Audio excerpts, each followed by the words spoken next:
Pinapasok pa rin siya, oh. Kaya bawasan niyo pa rin po yung sabon. Kahit sabihin natin may ano na to, may countermeasure na to, yan. Sa foam pa rin kasi malakas kasi umikot to eh. Tsaka nag-generate siya ng foam, yan oh. Ito yung nagkakos. So ngayon, lalagyan ko siya ngayon ng sealant, another protection. Para kung hindi nyo talaga maiwasan na magbawas ng sabon, may protection siyang additional. Kasi pang ilan na to, pangatlo na to, pang-apat na ata ngayon tayo nagpalit. Yung socket niya, oh. Diba? Magkaroon na rin ng corrosion. Pinasukan na rin ng ano. Ayaw pa rin yan. Papalit tayo ng socket. Yung kanina, yung kinalawang. Ibig sabihin, may corrosion sa loob. Ayan o. So, palit ulit tayo ng sensor. Baka yung sensor lang nadala natin. Hindi dapat wagala. Yung socket talaga. Ayun. So, buti marami tayong sensor na dala. Okay na. Yung sensor, dito po eh. Itong sensor na isa, U12 din. So, tandaan na natin to. Lagay tayo ng sealant.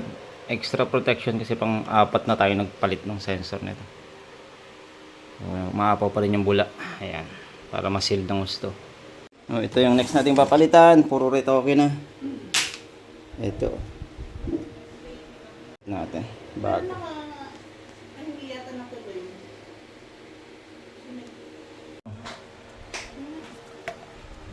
Ganyan yan eh. Bago. U12 kasi ito nagbabasa yung flooring. Ano siya, testing na tayo ngayon. Tingnan natin may ikot.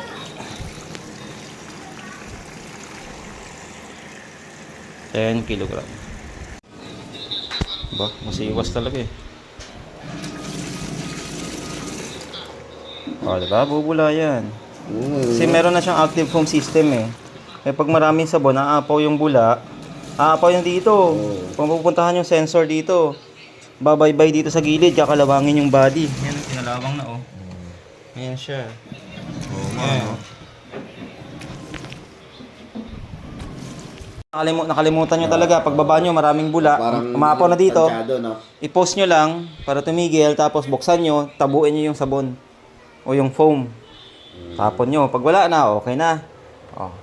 Start nyo na lang ulit. Ganun na lang.